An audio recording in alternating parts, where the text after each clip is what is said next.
అభ్యంతరం లేని ప్రభుత్వ భూముల ఆక్రమణలపై పట్టా అనేది పొందడం కోసం సచివాలయంలో ఏ విధంగా అప్లై చేయాలి అన్న ప్రాసెస్‌నైతే మనం గత వీడియోలో అయితే చెప్పుకున్నాం కదా! ఇక ఈ వీడియోలో వచ్చేసి అలా సచివాలయంలో అప్లై చేసిన తర్వాత వెరిఫికేషన్ ప్రాసెస్ ఏంటి? అంటే వీఆర్ఓ వచ్చేసి ఏ విధంగా వెరిఫికేషన్ చేస్తారు అన్న వివరాలైతే ఈ వీడియోలో అయితే తెలుసుకుందాం. ఈ ల్యాండ్ రెగ్యులరైజేషన్ స్కీమ్ 2025 పథకానికి సంబంధించి ఎవరైతే గ్రామ వార్డు సచివాలయంలోని డిజిటల్ అసిస్టెంట్ లాగిన్‌లో అప్లై చేశారో అలా అప్లై చేసిన పేర్లన్నీ కూడా వీఆర్ఓ లాగిన్‌కి అయితే వస్తాయని చెప్పుకున్నాం కదా! వీఆర్ఓ వచ్చేసి హౌస్ సైట్ వెరిఫికేషన్‌కి సంబంధించి ఒక యాప్ అయితే ఇచ్చారు. ఆ యాప్‌లో అయితే లాగిన్ అవ్వాల్సి ఉంటుంది.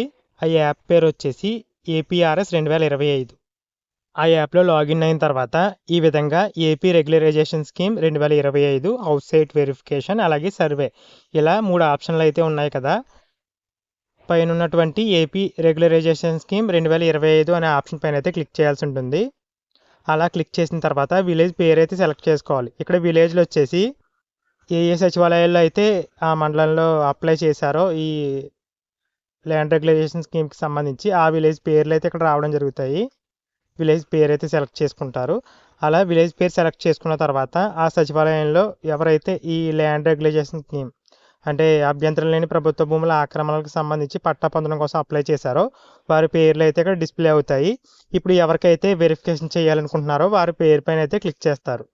అలా క్లిక్ చేసిన తర్వాత వారి యొక్క అప్లికేషన్ నెంబరు, వారి యొక్క పేరు, వారి యొక్క హస్బెండ్ పేరు, జెండరు, ఏజు, ఆధార్ నెంబర్ అయితే పూర్తిగా అయితే వచ్చింది, హైడ్ అవ్వలేదు. ఇక house hold ID, mobile number కూడా పూర్తిగా వచ్చింది. అలాగే రెసిడెన్షియల్ అడ్రస్, వారి యొక్క అడ్రస్ అయితే వచ్చింది. వారు బీపీఎల్ఆర్ అంటే సచివాలయం డిజిటల్ అసిస్టెంట్ లాగిన్లో ఏదైతే డీటెయిల్స్ ఎంటర్ చేశారో అవన్నీ కూడా ఇక్కడ రావడం జరిగాయి. వాళ్ళ యొక్క family annual income, dry land ఎంత ఉంది, వెట్ ల్యాండ్ ఎంత ఉంది, ఇలా వివరాలన్నీ కూడా డిజిటల్ అసిస్టెంట్ లాగిన్లో అప్లై చేసినప్పుడు ఎంటర్ చేస్తారు కదా, అవన్నీ కూడా ఇక్కడ డీటెయిల్స్ అయితే రావడం జరిగాయి. ఈ డీటెయిల్స్ అయితే మార్చడానికి అయితే వీఆర్ఓకి అవకాశం అయితే లేదు. ఇక ఇక్కడ డిజిటల్ అసిస్టెంట్ లాగిన్లో అప్లై చేసిన డీటెయిల్సే అంటే ఫ్యామిలీలో ఎవరైనా ఇన్కమ్ ట్యాక్స్ పే చేసేవారు ఉన్నారా, లేదంటే గవర్నమెంట్ ఎంప్లాయీ ఉన్నారా, ఓన్గా మోటార్ వెహికల్స్ ఏమన్నా ఉన్నాయా, అలాగే ఎలక్ట్రిసిటీ కన్జంప్షన్ ఎంత గడిచిన 6 నెలల్లో, ఇలాంటి వివరాలన్నీ కూడా ఇక్కడ డిజిటల్ అసిస్టెంట్ లాగిన్లో ఎంటర్ చేసినవి అయితే రావడం జరిగాయి. ఒకసారి వెరిఫై చేసుకుని నెక్స్ట్ పైన అయితే క్లిక్ చేయాలి. అలా క్లిక్ చేసిన తర్వాత వెరిఫికేషన్ ఆఫ్ ల్యాండ్ డీటెయిల్స్ అంటే ల్యాండ్ అనేది ఎక్కడుంది, ఆ ఇంటి ఇల్లు అనేది ఎక్కడుంది అన్న వివరాలు అయితే ఇక్కడ రావడం జరిగాయి. District, division, mandal, village or ward number అనేసి. ఇప్పుడు ఈ డీటెయిల్స్ కూడా డిజిటల్ అసిస్టెంట్ లాగిన్లో ఎంటర్ చేసిన డీటెయిల్స్ అయితే వచ్చాయి. అంటే సర్వే నెంబర్ కానీ, ఎల్పీ నెంబర్ కానీ ఏవైతే లాగిన్లో ఎంటర్ చేశారో ఆ డీటెయిల్స్ అయితే వచ్చాయి. ఇక్కడ మార్చుకోవడానికి మరి ఇక్కడ హైలైట్ అయితే అవుతుంది, ఆ ఆప్షన్ అయితే ఇచ్చారు. సర్వే నెంబర్ కానీ, ఎక్స్టెంట్ కానీ ఇలాంటి వివరాలు మార్చడానికి. ఇక్కడ ఉన్నటువంటి డీటెయిల్స్ చూసినట్లయితే సర్వే నెంబర్ లేదా ఎల్పీ నెంబర్ అయితే రావడం జరుగుతుంది. అలాగే ఎక్స్టెంట్ అంటే ఇల్లు అనేది ఎన్ని స్క్వేర్ ఫీట్స్లో ఉంది, అలాగే ఖాళీ స్థలం ఎన్ని స్క్వేర్ ఫీట్స్లో ఉంది, మొత్తం రెండు కలిపి ఎన్ని స్క్వేర్ ఫీట్స్లో ఉన్నాయి, ఇలాంటి వివరాలు అయితే ఇక్కడ రావడం జరిగాయి. ఇక్కడ మార్చుకోవడానికి ఆప్షన్ ఉన్నట్టుగా అయితే తెలుస్తుంది. ఇక్కడ సరిహద్దులు అలాంటి ఆ ఇంటికి సంబంధించి సరిహద్దులు ఎంటర్ చేస్తారని చెప్పుకున్నాం కదా గత వీడియోలో, ఆ సరిహద్దులు కూడా రావడం జరిగాయి. అలా డీటెయిల్స్ అన్నీ చెక్ చేసుకుని ఫెచ్ జియో కోఆర్డినేట్స్ అని ఉంది కదా, ఆ ఇంటి దగ్గర నిలబడి ఆ ఆప్షన్ పైన క్లిక్ చేసినట్లయితే కోఆర్డినేట్స్ అయితే క్యాప్చర్ అవుతాయి. అలా క్యాప్చర్ చేసిన తర్వాత నెక్స్ట్ పైన అయితే క్లిక్ చేయవలసి ఉంటుంది.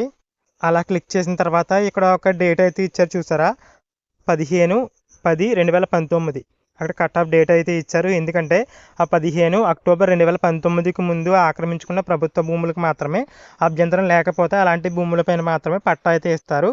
ఈ కట్ ఆఫ్ డేట్ తర్వాత ఎవరైతే ఇంటి భూమిని ఆక్రమించుకుని ఇల్లు నిర్మించుకున్నారో అలాంటి వారైతే ఈ స్కీమ్కి అయితే ఎలిజిబుల్ అయితే అవుతారు. అందుకే ఇక్కడ కట్ ఆఫ్ డేట్ అయితే ఉంది. ఇక ఇక్కడ 3 ప్రశ్నలు అయితే వచ్చాయి, అది ఎస్ఆర్ నో అని అయితే ఇచ్చారు. ఈ ఆప్షన్లో వచ్చేసి వీఆర్ఓ అలాగే సర్వేయర్ ఇద్దరు కలిపి అయితే సర్వే చేస్తారు కాబట్టి వారైతే ఈ ఆప్షన్ అనేది ఎస్ఆర్ నో అయితే సెలెక్ట్ చేయవలసి ఉంటుంది. ఫస్ట్ క్వశ్చన్ చూసినట్లయితే whether unauthorised occupation is in unobjectionable government land or not.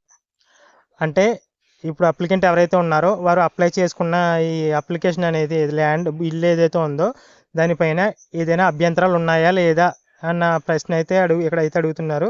అంటే ఇంకా క్వశ్చన్ క్లియర్గా ఉండాలి అంటే వీళ్ళు అప్లికెంట్ అప్లై చేసిన భూమి ఏదైతే ఉందో అది అభ్యంతరం లేని ప్రభుత్వ భూమికే చెందుతుందా, ప్రభుత్వ భూమిగా ఉందా అంటే అవును ఎస్ క్లిక్ చేస్తే ఎలిజిబుల్ అవుతారు, నో క్లిక్ చేస్తే ఇన్ఎలిజిబుల్ అవుతారు. ఎందుకంటే ఇక్కడ అభ్యంతరం లేని ప్రభుత్వ భూముల ఆక్రమణలకే పట్టా ఇస్తారు కాబట్టి ఎస్ అని క్లిక్ చేస్తే అలాంటి ఆక్రమణ పైన అలాంటి అభ్యంతరం లేదు కాబట్టి ఎస్ క్లిక్ చేసినట్లయితే వారు ఎలిజిబుల్ అవుతారు, నో క్లిక్ చేస్తే ఇన్ఎలిజిబుల్ అయితే అవుతారు. ఇక నెక్స్ట్ క్వశ్చన్ చూసినట్లయితే whether subject land belongs to endowment department or Waqf board అనేసి అయితే ఇచ్చారు. అంటే ఇది దేవాదాయ శాఖకు చెందిన భూమా అనేసి అయితే అడుగుతున్నారు. ఒకవేళ ఎస్ క్లిక్ చేస్తే ఇన్ఎలిజిబుల్ అవుతారు, నో క్లిక్ చేస్తే ఎలిజిబుల్ అవుతారు. ఇక తర్వాత ప్రశ్న చూసినట్లయితే whether unauthorised occupation of the unobjectionable government land is by way of dwelling unit or not అని అయితే ఇక్కడ మూడో ప్రశ్న అయితే అడగడం జరిగింది. అంటే ఏంటంటే ఇప్పుడు అభ్యంతరం లేని ప్రభుత్వ భూములు ఆక్రమించుకున్నారని అయితే చెప్తున్నారు కదా, అలాంటి ఆక్రమించుకున్న ప్రభుత్వ భూమిలో అభ్యంతరం లేని ప్రభుత్వ భూమిలో వారు ఇల్లు నిర్మించుకున్నారా లేదా? ఒకవేళ ఇల్లు నిర్మించుకుని ఉంటే ఎస్ క్లిక్ చేస్తారు, ఇల్లు నిర్మించకుండా ఉంటే నో క్లిక్ చేస్తారు. ఎస్ పైన క్లిక్ చేస్తే ఎలిజిబుల్ అవుతారు, ఎందుకంటే ఆ ఖాళీ స్థలానికి పట్టా అయితే ఇవ్వరు కాబట్టి అక్కడ ఇల్లు నిర్మించి ఉంటేనే పట్టా అయితే ఇస్తారు. ఇక్కడ ఎస్ క్లిక్ చేసినట్లయితేనే ఎలిజిబుల్ అవుతారు, నో క్లిక్ చేస్తే ఇన్ఎలిజిబుల్ అయితే అవుతారు.